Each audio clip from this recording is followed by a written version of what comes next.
Welcome to the show. It is IB Nation Sports Talk. We are up. We are rolling. Glad to have you with us. I know Brian and Ryan just finished a commitment show on the channel, so it's a busy day and back in the regular time slot today. Ryan and I, because of the Urlacher commitment yesterday, Ryan and I did a show at 1:00 yesterday, and then Ryan and Brian did a later show at 6:00 because of the Urlacher commitment. So it just keeps on rolling. Are you hearing a little static right now by any chance, Jess? Yeah, just a little bit. Okay. Well, I guess we'll have to keep an eye on it. How are you today? It's been a while. I guess it's been about a week since we did a show together because it took off the end of the week last week. Yeah, I've been, I've been better. It's cold, it's rainy, it's May. I know, right? So It's like it's threatening to good weather is threatening to come in over the next few days. Really, it's supposed to get better as the week goes on. We might actually see some sunshine here in South Bend tomorrow. It's just been wet and nasty all week long. Speaking of the commitments, it's been, a busy few days. Notre Dame got commitments first they got a commitment from Bryant Young's son, Bryce, Hall of Famer's son over the weekend. Then Kennedy Urlacher, mentioned that yesterday, the son of Hall of Famer Brian Urlacher. And today they get the 4-star wide receiver commitment out of Charlotte, North Carolina, 6'3", 203-pound Micah Gilbert, currently the number 30 wide receiver in the 2024 recruiting class. Did you have a chance to look at him a little bit? Look, big, long strider. What do you think of him? Yeah, so I mean, the main thing I noticed was the fact that, like you talked about, he's a big, strong, kind of physical wideout. Didn't really have like a whole bunch of stats in his last season. Somewhere around 40 catches, 486 yards, and 6 touchdowns. Like, those aren't eye-popping numbers. So to me, it kind of shows, that Notre Dame believes in the ceiling that is kind of there and what he can grow into frame-wise, I guess, is what kind of stuck out to me. Because on paper, he's not putting up the crazy stats, but he definitely has the build for someone who can be a big, strong, kind of physical wide receiver, go up and be able to high point the ball with ease, essentially. Yeah, another 4-star guy. So they keep doing very well on the recruiting trail, and looks like a guy who can turn into just kind of a big physical presence out there, which is good as well. Once he gets into the Bayless program, fill out that frame a little bit more. But he's got the size, 6'3", 203 pounds right now in high school. Basketball got a commitment today as well. Speaking of some size, Kerry Booth, 6'10" power forward. He was supposed to originally play for Micah Shrewsbury at Penn State, but when Shrewsbury came to Notre Dame, he got out of his NIL, and so this is going to be an incoming freshman for Notre Dame. And something that he's the son of an NBA player and the current Denver Nuggets general manager, Calvin Booth. He's originally from Colorado, but finished his career at Brewster Academy Prep School in New Hampshire. And, again, a long athlete who can stretch the floor, and that's something that's been lacking from Notre Dame men's basketball over the last few years. Yeah, and Kerry Booth is for that reason is such a good commitment. I mean, you look at his composite grade on 24/7 Sports. He's a 4-star with like a composite of about 97, 6'10", 205. You would like to see him kind of fill into that frame a little bit more, but I'm sure that's what will happen once he gets on campus and starts going through workouts and etc. But it's something definitely to be excited about. I can't remember the last time that Notre Dame had a 6'10" power forward with that kind of athletic ability. So I think things are on the right track with Shrewsbury so far. And I think that's going to be the exciting thing in this first year is seeing kind of, what sort of commitments that he gets, because again, they're not going to be great instantly, but I think something to be excited about is seeing him build the roster over time. Yeah. And I mean,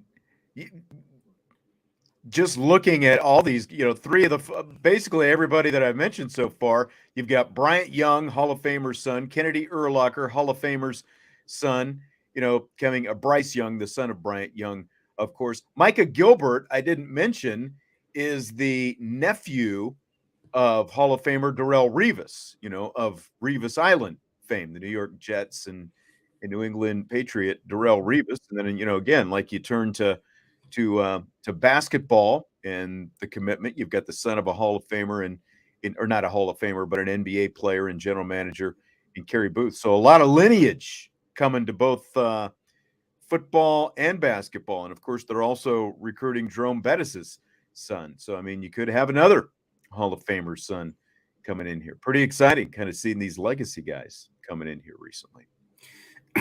Definitely on both fronts, basketball and football. It's always exciting to see, recruits in general. But when you start talking about the likes of, the offspring of Hall of Famers, I think that's something to be even more excited about. Legacy type of players. Did you say likes? Did you just tell everyone to hit the like button? Is that what you just did? I did. I snuck that in there.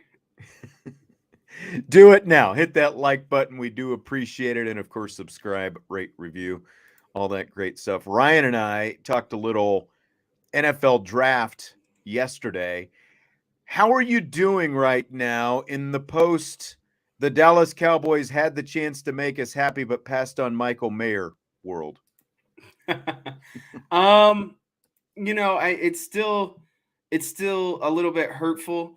But like I told you, the defensive tackle pick, not sexy, not something that pops off the paper, but definitely was in need, considering, where they stacked up in the run game last year. I think it also will help their linebacker play a little bit as well. And I think the biggest thing to me that was kind of funny is they baited Buffalo into trading up above them to take Kincaid, and because everyone thought the Cowboys were going to take a tight end, so Buffalo trades up ahead of them, grabs the number one tight end off the board in their opinion, and then Dallas goes defensive tackle. I think that it was just a chain of results, because I think if that didn't happen, I think that the defensive tackle potentially could have fallen down to Kansas City, because I think Kansas City was also looking to take a tackle. So not very fun. It's not like the CD Lambs or the Micah Parsons or the Ezekiel Elliott's of prior drafts where they'd have a number one pick and go with something more fun. But it's definitely something that they needed.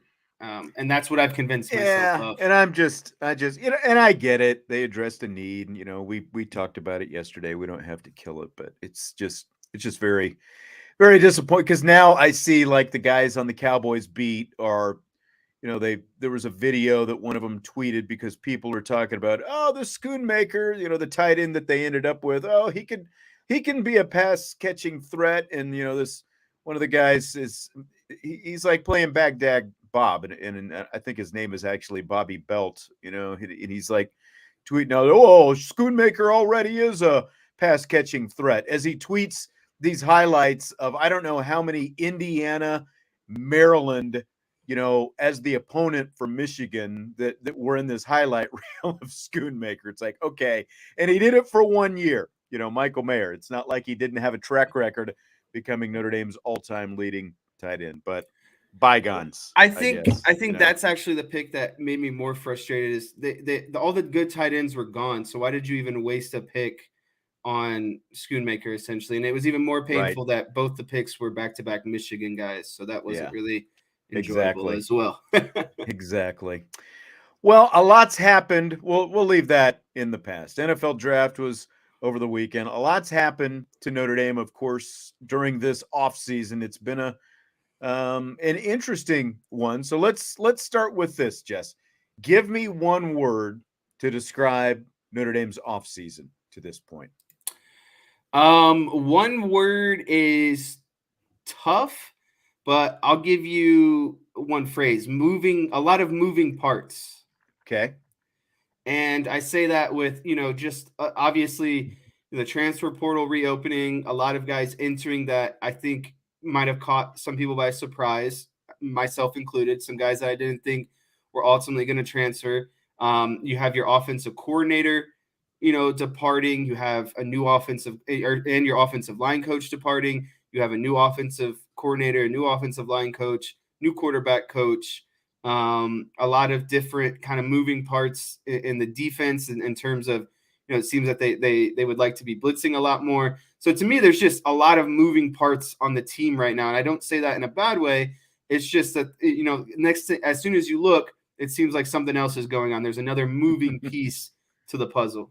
Yes, it just keeps shifting, and that's kind of the way the whole offseason went. We had turbulent from Jason was his word, from salty, schizophrenic, a couple of good ones right there. And what was your original word again, Jesse?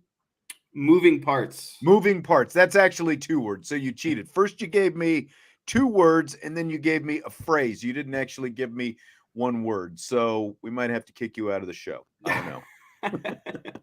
Hey, I can go to the gym and start getting some warm-up shots in. Yeah. I mean, my word is unpredictable because from start to finish, and you kind of touched on it, with some of what you were talking about there, just the unpredictability, going back, like technically the offseason began when the Gator Bowl ended December 30th, but really, just a few days after Notre Dame's final regular season game, bless you, against USC, as Jesse squeezes out a few sneezes there.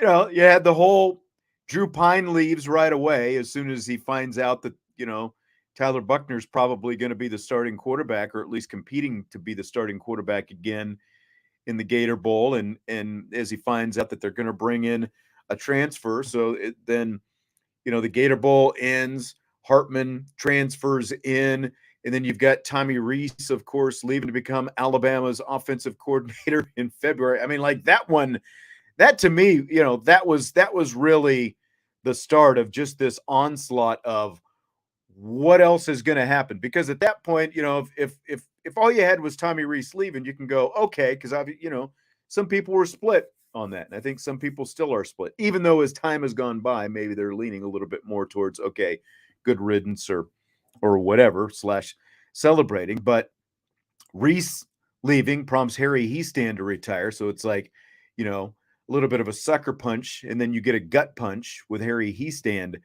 retiring after Tommy left. And then you get the whole Andy Ludwig fiasco, that whole thing, everything that happened with that, not paying the buyout, all this, this saga. It looks like they've got their guy, they're out in public.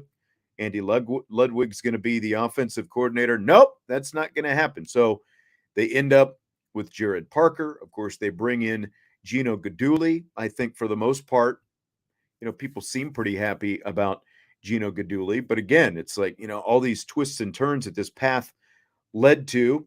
Still kind of finding out what Parker is going to be, but we'll touch on that in a little bit. And then, Harry Heastand's replacement ends up being Joe Rudolph. Okay.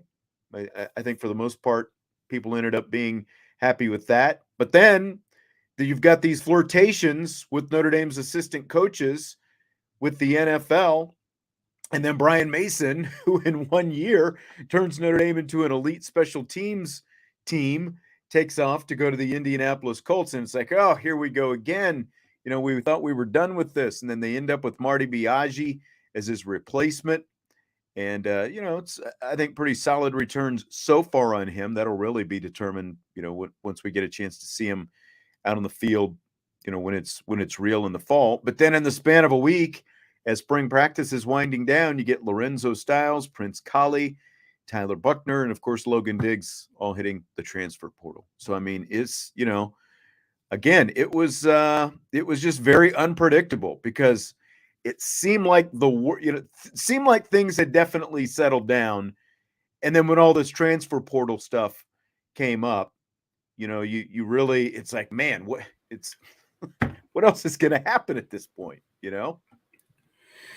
Yeah, and it's just kind of crazy the full cycle of everyone, coaches, players that are just kind of on the move right now, and I think that it is going to be important for Marcus Freeman because this is players that he necessarily didn't recruit are a lot of the guys kind of departing, or was kind of the end of BK's legacy here is a lot of those guys were kind of like some of his final recruiting class.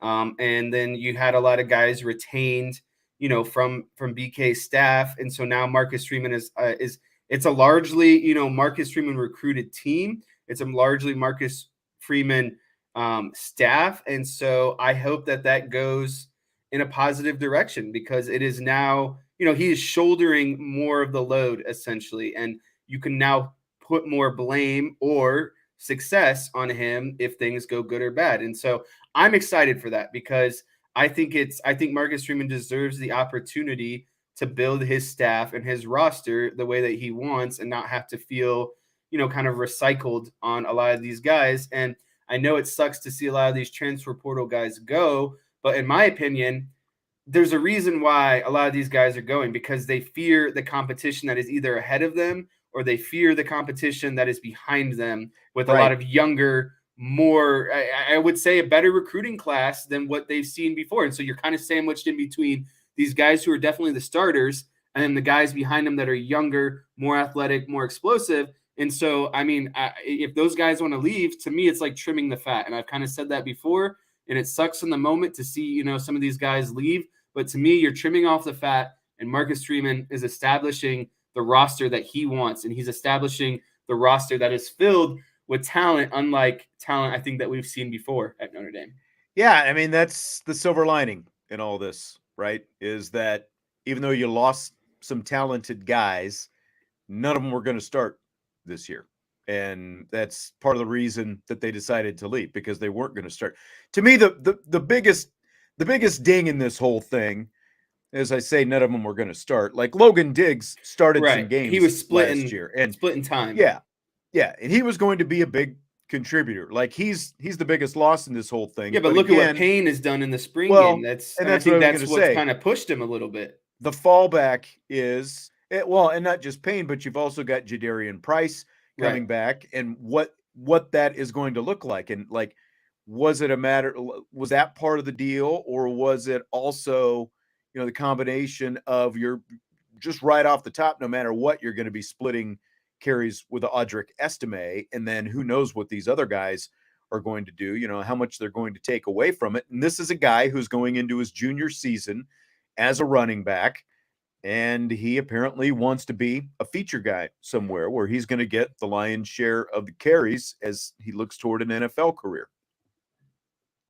Yeah, Which I and can't blame him. I no, can't that's blame the him thing for, is but at these the same guys. time, if you're talented enough and you're out there on the field doing your thing, like plenty of teams have showed it before. You don't have to be a feature guy in college. That actually is better for you in the long run because it takes away pounding and it takes away hits on your body. If you're splitting carries and your team is winning and you're still, it's like as long as your yards per carry is up over 5 yards and you're showing good stuff on film, it shouldn't matter. But at the same time, he obviously decided that it did. Yeah, and the common denominator for most of these guys, Styles, Buckner, Diggs, and Pine too, I believe, is these are all guys that are at kind of junior eligibility level, and that's when the draft conversation starts to happen, and these guys, deservingly so, want to give themselves the best opportunity at playing at the next level. And so again, it's unfortunate that some of these guys have to leave, but ultimately they were going to be more so of kind of depth pieces. Buckner was going to be a backup quarterback and provide depth. Lorenzo Styles struggled at wide receiver, and so they were converting him over to corner to provide depth in the secondary. Logan Diggs, again, a guy that was splitting carries, but ultimately was a depth piece behind Audric Estime. Those guys wanted to be premier players coming up on their junior level of eligibility and wanting to get to the next level. So it's funny though that a lot of these guys, and seeing where they're going to land. I mean, it's like Ohio State is getting Notre Dame's, I guess, quote unquote leftovers. Alabama is getting Notre Dame's quote unquote leftovers. And then, to see where Colley and Diggs go, I mean, people are getting kind of Notre Dame leftovers. So I don't think that you can say anymore that, that a recruiting problem is a thing here, because teams are more than welcome to take some of these guys that, want out of Notre Dame, essentially. Yeah, exactly. As Jason says, haven't lost a starter yet. And that's the good reason. news. I mean, Yep. starters probably aren't going to be transferring because they're starting. That's exactly right. Salty, going back to The Departed for his word for the offseason. And that's what, like, I'm the guy who does his job. You must be the other guy. That's the first thing I think of when I think of Departed. Good. That and Jack Nicholson doing crazy stuff.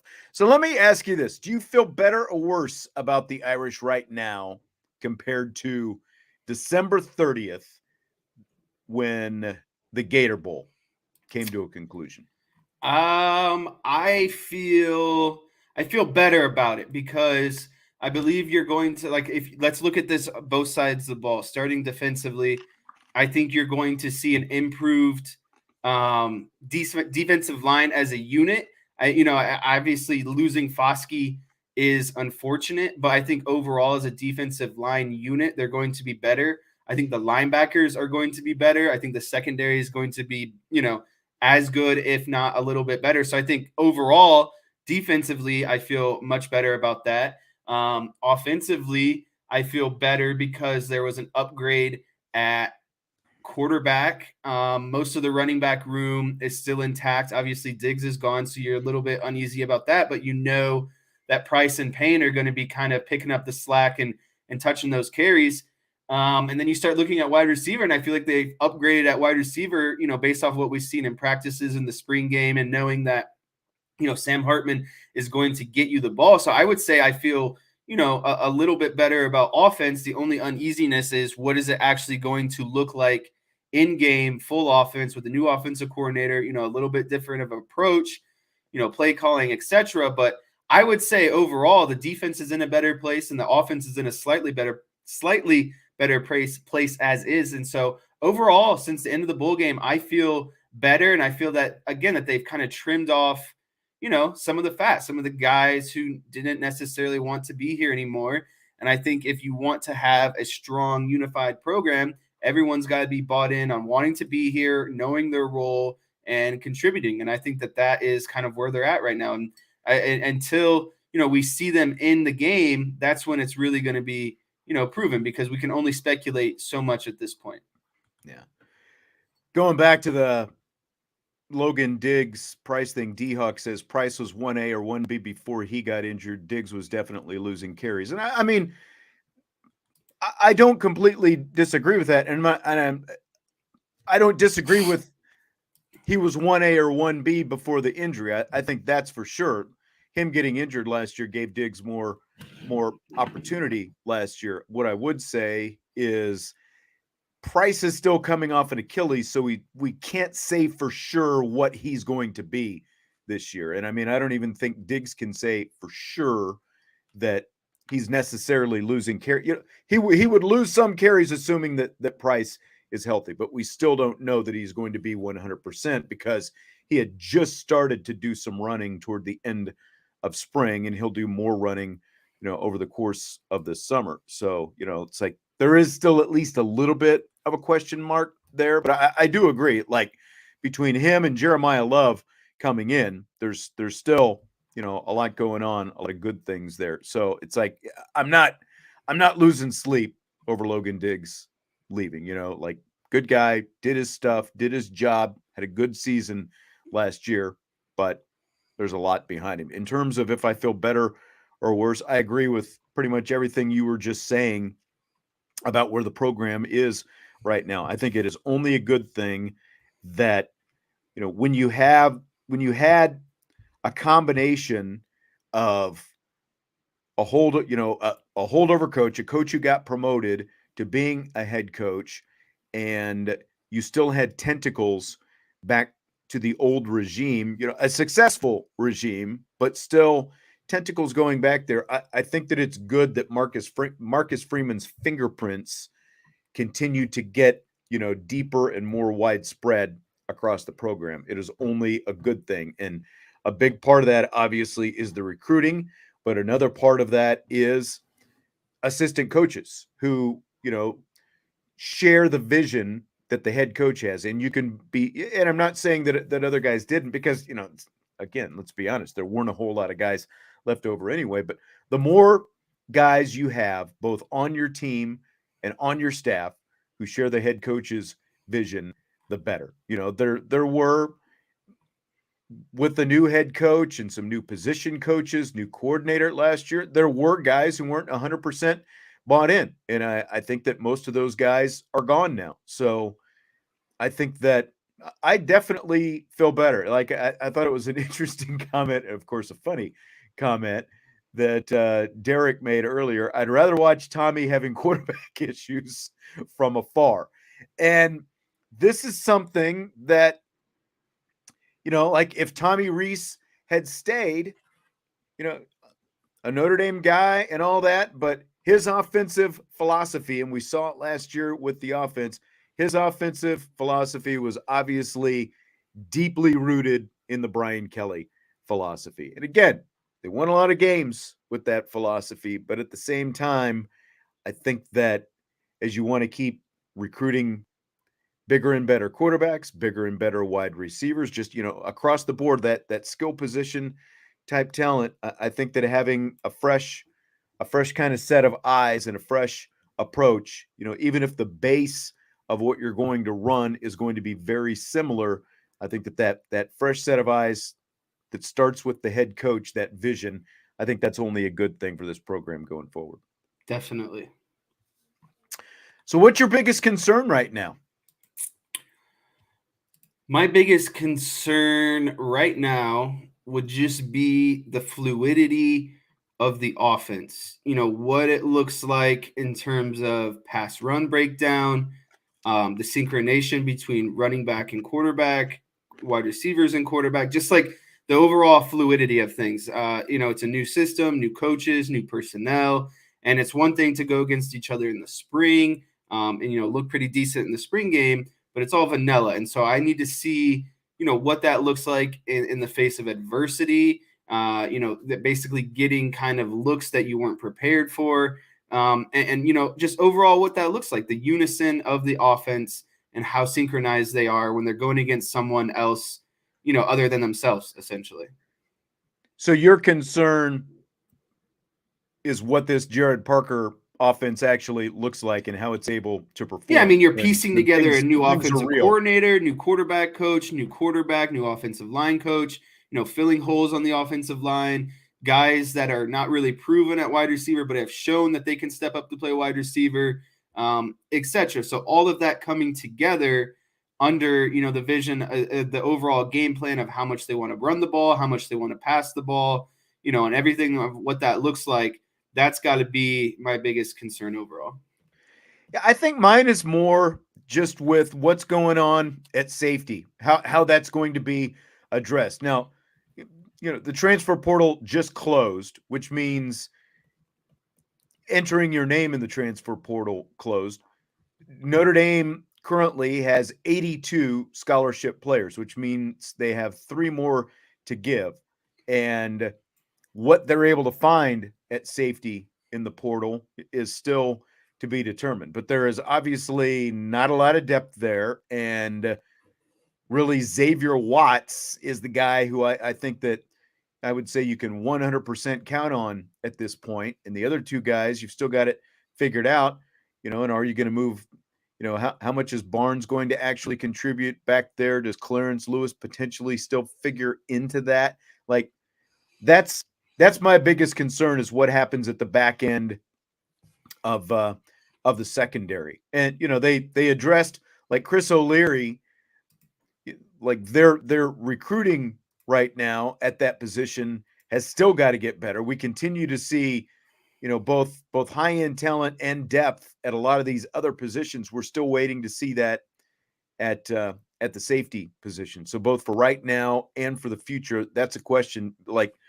the offensive skill positions across the board from a recruiting standpoint have gotten so much better just in the last 2 years. So I'm not Like, I'm not concerned with what's going on there because I think with what they've got with a veteran quarterback coming in, plus a very talented wide receiver room and running back room, and the offensive line as well. I think the offense is going to be fine this year, and in fact, I think it is really going to flourish this year. Like, that's actually what I'm most confident in, is the fact that Sam Hartman is going to be a difference maker for this offense this year, having that kind of veteran presence there, and he's going to make the offense look different just by him being there. And like, again, like I saw Derek was saying earlier, like the fact that you're going to throw the ball more is going to take away from the running game. I think that you're actually just going to see something closer to balance. Like, I think that passing game will actually help open up that running game, and you're still going to have a really strong running game, but it's just that you're going to be able to take deep shots, and the quarterback is going to be able to hit deep shots in that offense. So like that, I'm actually really confident in the fact that he's going to be able to distribute the ball differently than what we've seen for the last several years. Yeah, even though overall carries might be down, average yards per carry will probably be pretty similar, if not higher, because of the more of the threat in the passing game. I mean, you're not going to be able to step up in the box as much. Linebackers and safeties are going to have to honor the pass game more. And so when you're hitting on your shots, taking your shots, you might not run the ball as often, but you're going to be just as effective, if not more, in terms of, overall production and yards per game, yards per carry, etc. So yeah, I think it's going to be a great balance of, pass and run. And I think that's going to be the fun thing this year, is they can be effective at both, but how do you, what's that combination look like? And I think that's going to be, a game to game type situation of, we're looking to run the ball this much, or we're looking to pass the ball this much. And that's just going to be based off a matchup, what the defense is giving them. Yeah, DT wanted to guess my favorite ice cream flavor. Mint chocolate chip actually was probably my favorite flavor growing up. I would say right now, I actually love peppermint ice cream. Now, obviously more seasonal, around the holidays. Jesse's sister and I are big peppermint ice cream. Both of those are horrible. Fans. Well, what's your favorite? I don't eat as much mint chocolate chip now. I actually prefer, something, like with a little, like your grandpa likes that. What is he like? That Toffee? Toffee chocolate toffee thing. Like what's your numero uno right now? I actually like a good like mocha fudge with some chocolate peanut butter fudge. Those would probably be my favorites actually right now as well. Beyond the peppermint. I just enjoy a good Reese's ice cream, vanilla ice cream with, peanut butter cups in it. That's probably my favorite ice cream. Chi-Town likes Huckleberry. Father David says mint chocolate is gross. Stereotypical? What are you talking about? What's stereotypical about that? And then Enigma says Neapolitan ice cream is where it's at. I'm just not a strawberry fan. Yeah, I'm not a strawberry anything. Yeah. See, and then Father David says coffee ice cream is awesome. Salted caramel is great. That's not bad. Mint chocolate belongs in the trash. I do like the like the mocha chocolate, mocha coffee with a little chocolate mix. You can never go wrong with cookie dough ice cream as well, but that's probably a little bit sweeter for some people. See, that's a little bit more generic to me these days. The cookie dough ice cream. All right. I'm most confident. I don't think I got to. Yeah, I was going to say, did you give your most confidence? What are you most confident in? By the way, Derek, I like this. Can we get a bubble for Hartman like Costanza's oven mitt? Well, remember, Costanza's oven mitts came off and he fell into the iron at one point. So, like, how often are those oven mitts going to stay on for Sam Hartman? But I don't disagree. Just bubble wrap that guy and roll him around campus, I guess. What's your confidence, Jesse? I'm going to probably shock a lot of people here. I am confident that we are going to see a much improved linebacker group this season. I think that the linebackers are really going to excel, and I'm very confident in that, in combination of what's behind them in the secondary and what's in front of them with an improved defensive line. I just think overall it's going to be an improved unit, and I'm very confident in that. And that's not even to say, they were again, last year they were a pretty solid unit, and we can argue that, for days. But I thought that they were a very good, effective unit that didn't show up at times last year when it mattered most. And I think that's what stuck with a lot of people is when they really needed, the offense really needed them to kind of step up, they weren't there. But I think we're going to see an improvement this year. I think that until the offense, kind of gets its footing a little bit early on, the defense is going to be relied on, and they're going to step up to the occasion. And that's largely going to be because of their linebackers being the leaders and field generals out there, and really just commanding the defense. Yeah, I don't disagree with that at all. I do think that the linebacker play is going to be improved this year. My biggest question is what happens with Leah Fowl and what that looks like. I think a lot of people are wondering that, but I think that overall linebacker play is going to be improved because I think these young guys coming in are going to push some of these guys and they're going to get some opportunities. It might start off as sub packages, whether it's Ziegler or Snead or whoever it happens to be, or like those kind of guys. It might start off in sub packages, but I think that they're going to continue to get more opportunities if these veterans don't get it done. So I'm kind of excited to see the linebacker play this year, actually. All right, Jesse, you've got a little bit of a heart out tonight. So are you ready for some rapid fire? I am ready for some rapid fire. Yeah, I got to be able to get into the gym, get warmed up. Big game tonight. Game 3 of the season in the YMCA basketball league. All right. What's the record so far? We are 1-1, but in the first game, we basically were the guinea pig because we played a team that wasn't supposed to be in our division, and so we got kind of thumped by a team that was better than the division that we were playing in. So I say we throw that game out. We're a solid 1-0. I'm averaging like 5 a game, 5 points, 5 assists, 5 rebounds, and 5 hard fouls. So nothing. 5 hard fouls. All right. Going for the Draymond Green of Cleveland. That's who I'm modeling my game around in the Cleveland YMCA league. Okay. All right. Sounds good. Well, how about this one? Which Alabama departure impacts Notre Dame more, Tommy Reese or Tyler Buckner? I'm going to go with Tyler Buckner because, offenses in college game are very ever changing. You're going to see, you're going to see a lot of offensive coordinators kind of on the move. It's the natural process of college football, in my opinion. And I think that Tyler Buckner was more important because of what he provided, at a depth level. We saw what happened last year when the starting quarterback went out. I'm not saying that's going to happen to Sam Hartman, knock on wood. I hope it doesn't happen. But I would feel a lot better with Tyler Buckner here if something like that did happen. And even more so, I think that, Tyler Buckner was going to see the field at times too. I was very excited to see, what kind of personnel packages he would be in for. I think, inside the 30, he definitely could be effective with his legs, and seeing him as, a developed thrower from the start of last season to the end of the bowl game, he made strides in that as well. So I think he was going to be a real dual threat at quarterback, and really apply pressure, to defenses within the red zone. So I think that schematically he was going to be a great chess piece. And then obviously he was going to be a good depth piece in terms of, backing up Sam Hartman on a consistent basis. I think short term, it's Tommy Reese. Bigger picture, it's Tyler Buckner. And I'm not saying that as a cop-out. So, my answer is Tyler Buckner.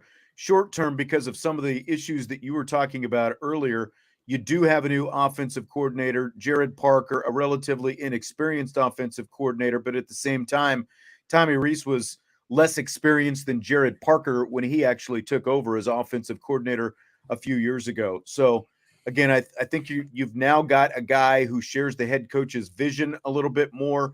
And then you also bring in Gino Guidugli, who is just the quarterback's coach. And so between those two guys, when you look at recruiting, I think that Notre Dame is potentially going to be in a better place, with the vision of what they want at the quarterback and their ability to recruit at a higher level at the quarterback position, something that, has really, let's be honest, when you're talking about becoming an elite program, one of the things that Notre Dame needed to improve to actually be able to compete, be more competitive in those college football playoff games when they get there. So I think that Notre Dame is going to be in a better place for that. It's like the short term with the Reese departure is just, again, what exactly the offense is going to look like. But I think that ultimately is going to be okay. For Tyler Buckner, I mean, there's a bigger impact because of next year, right? Like they were planning on him being the quarterback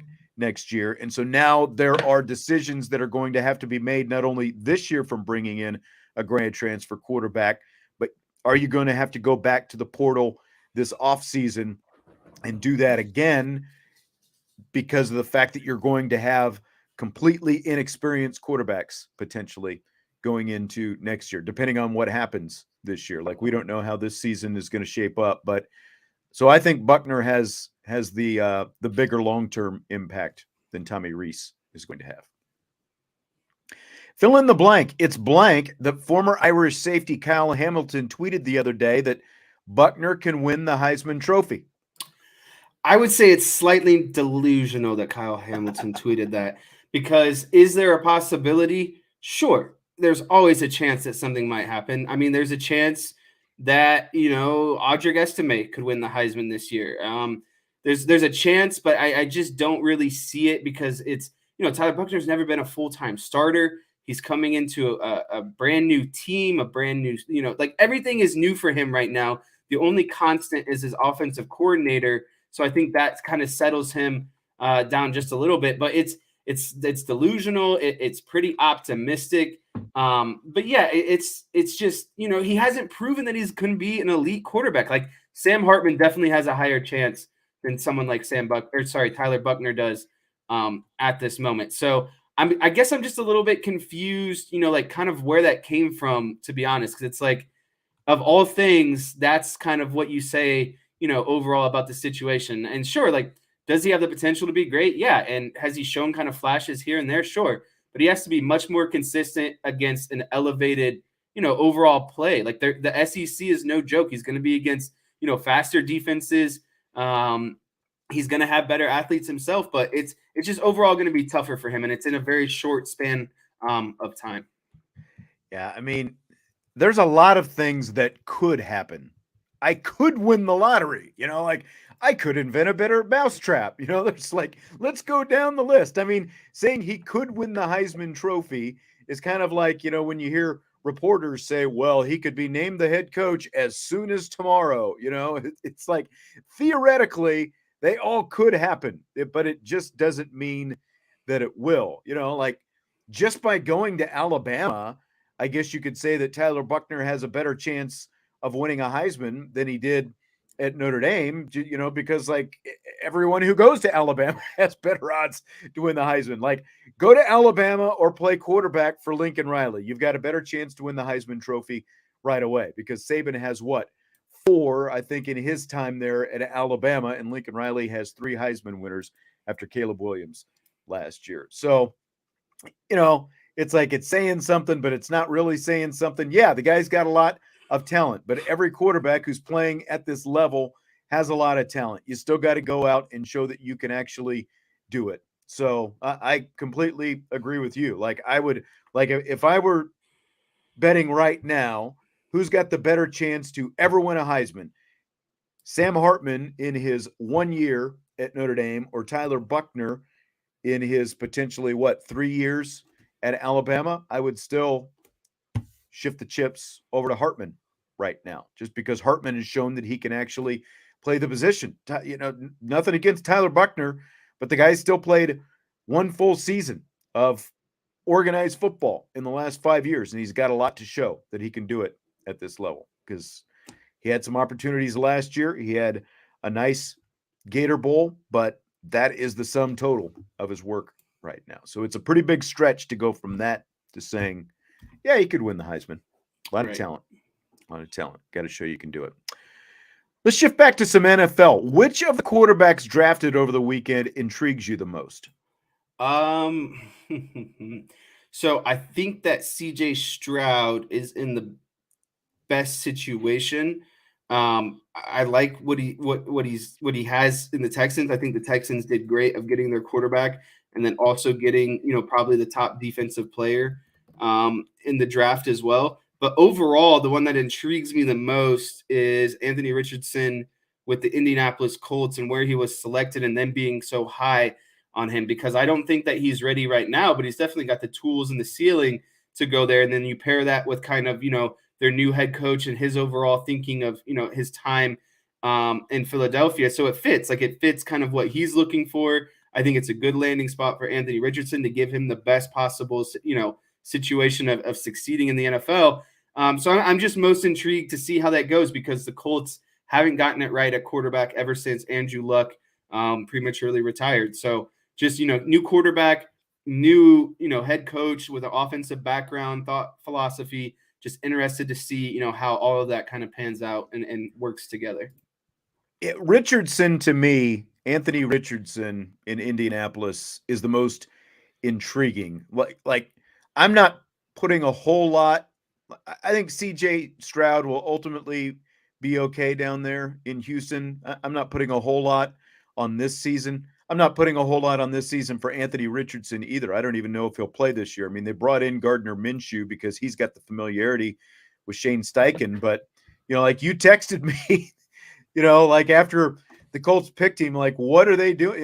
What are they doing? And they rolled the dice big on, going all in on a talented guy who has a sum total of 24 touchdowns, 15 interceptions, and completed just 54% of his passes in college. He's a great athlete, but he obviously, Steichen, the Colts' new head coach, feels like coming off that Jalen Hurts experience, like that he can replicate that with this guy, Rich. I'm more like seeing some of the stuff on the NFL Network. Like, I don't know if you saw the stuff that he did with Steve Mariucci, some of the chalkboard type stuff. Like, the guy is really sharp and there's a lot of talent, but it seems like teams have gone all in on this kind of quarterback based on Josh Allen and, what the Bills were able to get out of him or have been able to get out of him. And like, you look at the fact that Josh Allen has improved his completion percentage from college to the NFL. That doesn't happen a lot. Like we talk about outliers. He's an outlier in that form. So it's a really talented athlete, but I'm really intrigued to see if Steichen can actually turn him into a fully capable and productive NFL quarterback. Yeah, insane, and that it's just how are those things going to marry together is just very intriguing going down the road. And it's just like the Colts are kind of in a complete rehaul, I guess you would say. Yep. But I mean, they also have Jonathan Taylor too, so it's like they can, in Richardson's development, they can still sort of rely on that run game as assuming that their offensive line can hold up like they did a few seasons ago. Yeah, exactly. They've got Jonathan Taylor. I mean, there's a lot there. That's for sure. Fill in the blank. Aaron Rodgers is now a New York Jet. But the fact that the Packers have had more than 30 consecutive years of Brett Favre and Aaron Rodgers at quarterback is blank. It is like finding a pot of gold at the end of the rainbow, because no sports franchise is that fortunate to have, we're talking any professional sports team, really, to have the premier, athlete of a team. The quarterback is the most important position. At a basketball team, there are more positions that are more important than the other. But to have the guys, for 30 straight consecutive years, not having to worry about, your quarterback, and two guys are going to go to the Hall of Fame, and, just it going down the list, it's just like no one has been that fortunate, I don't think, in sports history of just having that consistent play at the position that matters the most. Yeah, I mean, the closest thing to that is the 49ers going from Joe Montana, to Steve Young. But even that was a much shorter period of time. I mean, you're talking about at the around, 20 years total, something like that, because Young was a little bit older by the time he finally got to take over at quarterback. And, an Irish Chi-Town, of course, is a Chicago fan, and he says it's unfair, but it's completely unprecedented. Like, think of the fact that the Kansas City Chiefs, it took them, close to 50 years to get from Len Dawson to Patrick Mahomes, and, all the ups and downs that they had at quarterback in between. And like Dan Marino retired, the Miami Dolphins, like it's been 2 decades at this point. So, something like that since Dan Marino retired. And the Dolphins are still trying to figure out the quarterback position. And you can go on and on and on. No one has been able to make that kind of handoff to go from one to the other and have 3+ decades of Hall of Fame quarterback play. But at the same time, like, the one negative in that is, how do you have 30 years? Yeah, Johnny Unitas to Peyton Manning, for the Colts. And, like, the Colts were fortunate. Like, think of, like, they almost had it with Andrew Luck. If Andrew Luck hadn't had the injuries because of, like, their whole situation, like, think of how different the Colts organization would be right now.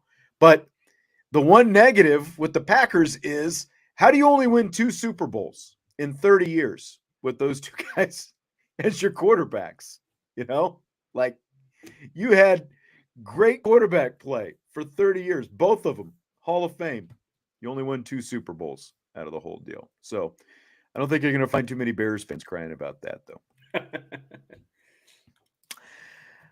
Major League Baseball, sticking on football, Major League Baseball did a draft lottery this year, like the NBA has been doing for years, trying to cut down on tanking. What about the NFL? Do you buy or sell the idea of the NFL ever going to a draft lottery? I buy it, and I buy it for every professional sports league. I think that every professional sports league should have a lottery system specifically, for this reason. The just because you're the worst team and that you can, probably tank your way towards the bottom. I think that, that there should be some sort of system where you're not necessarily guaranteed the number 1 pick. You have the best odds, but it's like, the NBA has the ping pongs. You get ping pong balls. You get the most amount of balls if you're the worst, and then the second worst team gets the second most, and then et cetera, et cetera. So, I think that in order to prevent taking, that there should be some sort of lottery system. And it's not fair to teams who are generally just bad, but it's also not fair for teams that have enough talent to not be, at the bottom of the league just because of they've essentially given up and want a higher draft pick. Yeah, I mean, if you had a lottery this year, if there was a lottery in place, it would have changed this year's draft potentially quite a bit, because even though Lovie Smith did, the reverse tanking with, on the last day of the season by beating the Colts, that move automatically gave the Bears the number 1 pick. And of course, the Bears traded the pick to the Panthers. If there's a lottery in place, the Texans still could have had the number 1 pick, or the Cardinals, or, the Lions, or whoever would have been, however, many teams they wanted to throw in that mix for a lottery. So, like, in that case, like with, again, like, you go back to that Houston Colts game on the last day of the season, how those teams play that game, it changes quite a bit, and it changes for a lot of different teams as well. So, like, I've always thought, if you're the worst team, you should get it. But, like, the NFL is so different from those other sports, it seems like, because I don't think you've had teams truly tank from start to finish like you've seen, like when the 76ers were going through the process, and the Chicago Cubs tanking for multiple years when they were building it up prior to 2016. Like the NFL, you've never really seen teams do that. So I don't know if I'm completely sold on it, but at the same time, I do think that at the very least, it does help discourage some of that gamesmanship that you get at the end of the season, where you can just say, hey, we're going to play all our reserves out there today, whatever it happens to be. I wanted to sneak in a quick question for you real quick, if you don't mind. Okay. I was going to throw one in on you as well. What kind of, we got a few more minutes here. I was going to throw an extra one in on you, but you go ahead first.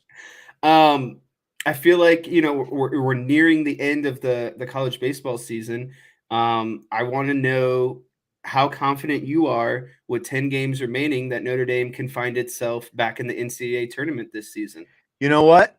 They've started to turn a corner, and They're they're third in not their ACC division, and they have a right. big series with Boston College at the end. I think that's ultimately going to be the biggest, I think, aspect of this season is that last series with Boston College. Yeah, and I mean their turnaround kind of started with that series win over Louisville, their first ever first ever home series win. But then they lose 2 out of 3 to North Carolina. After that, they've still dropped some series, but Swept the Virginia. the Virginia sweep seems to be where it really kickstarted. And then taking 2 out of 3 from Link and Florida State. I'm starting to buy in on them. They're in the ACC, so they're in a good conference. Obviously, they're 8 games over 500 right now. They're a couple games over 500. I'm buying in. They're not going to get any strength of schedule help when they play Akron coming up in And then Northwestern. their Bowling Green game today got canceled. Yeah. So I mean, they're in a position where they really need to string these wins together. Like the end of I this think they need schedule to here. take 2 or 3 from NC State, sweep Yeah. Akron, and take 2 or 3 from Boston College. Yeah, exactly. And then you're going to have to win probably a couple games at the ACC tournament. I think they've got a really good shot. And I'm actually working on a baseball guest for this week, so fingers crossed. We'll see if it happens. But how about feeling Brock good? Coatsy though, hitting a home run with a broken hand? I know. That's insane to me. I saw that the other day, and I was like, wow. Or then you get I can't remember the guy left-handed. I think he plays first base. Who's just been, I mean, he had 2 home runs in a game, and then he had a grand slam in the game before that. It's just the offensive production has been kind of off the charts recently. It has. It's picked up, and usually that happens when the sun shines and it's a little bit warmer here in South Bend. But it's still just been crap weather, and they've still been playing pretty well. So. Yeah, I'm feeling like if I'm going scale of 1 to 10, my confidence, I'd give them a 6.5 probably right now. Really want to see what they do against NC State this weekend. And then, like you said, after that, you've only got Boston College at the end with those midweek games sprinkled in as well. They're pretty getting cool here that toward the end of the schedule. They get to play Northwestern in Wrigley, and then they get to play Boston College in Fenway in the same week. That's like every kid's dream, I feel like. Yeah, exactly. That would be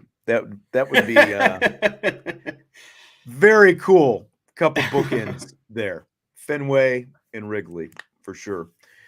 Did you watch the Celtics 76ers last night by any chance? I did. I was in and out until about the fourth quarter, and then I watched all of the fourth quarter. Did you get the Kevin Harlan Maxey stole the ball call? Did you hear that? Yes, I did. I thought that was do you know the reference on that? That's what stood out to me was, Johnny Most, the legendary late great Boston Celtics announcer. He had, the iconic Havlicek stole the ball. It was in the 1960s in the playoffs. It was Celtics against the 76ers. And so Harlan goes, Maxey stole the ball last night. Never would have got the reference, but I'm glad someone did. Yes. There was. I mean, that was the turning point of that game, though. As well. Yeah, that was the turning point of that game. It was.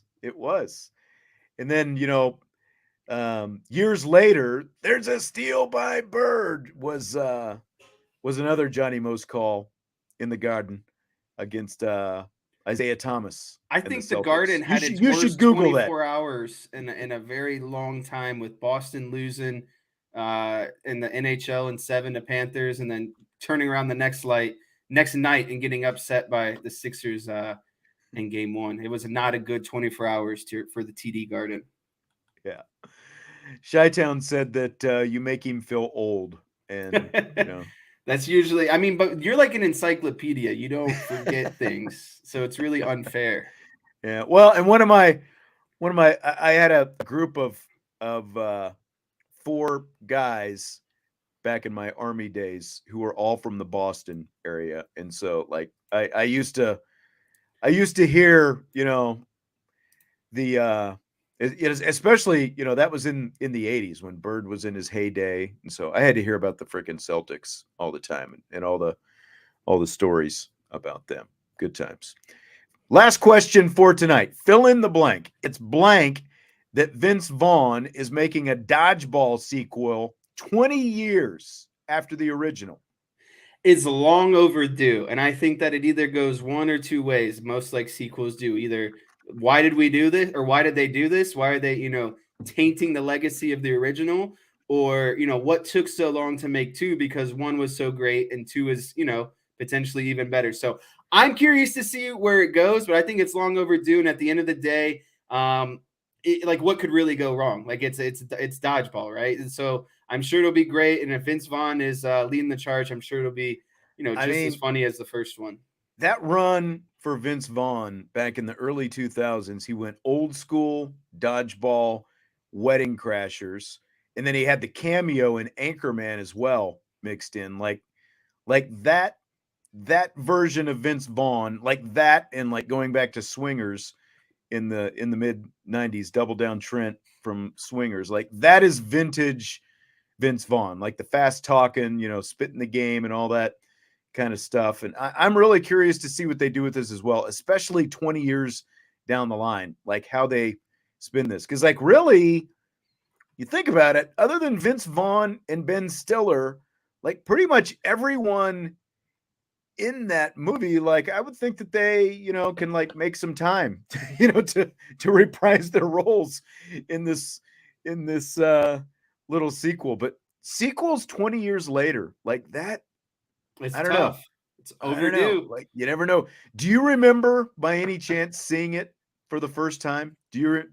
Yeah, we were in a movie theater in Kansas. No, we were here in town. But I thought You're my close. grandpa was there.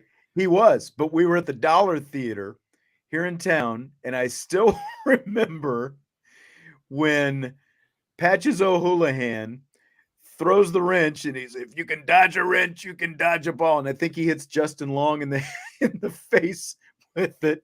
You and your grandpa, my dad, were about rolling because you would have been like what, 7 or 8 probably at that point. Real You young. two practically hit the floor rolling in the movie theater when that happened. It was a great scene. It was a family moment. The first dodgeball. Yeah, I'm really curious to see where he goes with this. I hope that it even comes close. Like the fact that they're doing, because like they've also talked about, like a Wedding Crashers sequel and like old school and, all those different things. I don't know where you go with it 20 years later, but I hope they have Jason Bateman back in it too. What was his name? Pepper. Oh yeah. The TV announcer. Mm-hmm. All right. Well, yeah, and there's that one too. Vince Vaughn, you just summed up your entire sorry career in one sentence. Tyler, miscounted passion, Bengi. All right, Jess, good luck in your basketball game tonight. Don't foul out. No technical fouls. Don't Try my hardest. Don't be the true Draymond. All right, we appreciate you guys for joining us and gals for joining us tonight. As always, hit the like button on your way out, and of course, subscribe, rate, and review on your podcast channels. Leave us a 5-star review. We appreciate you, and we will talk to you tomorrow on IB Nation Sports Talk.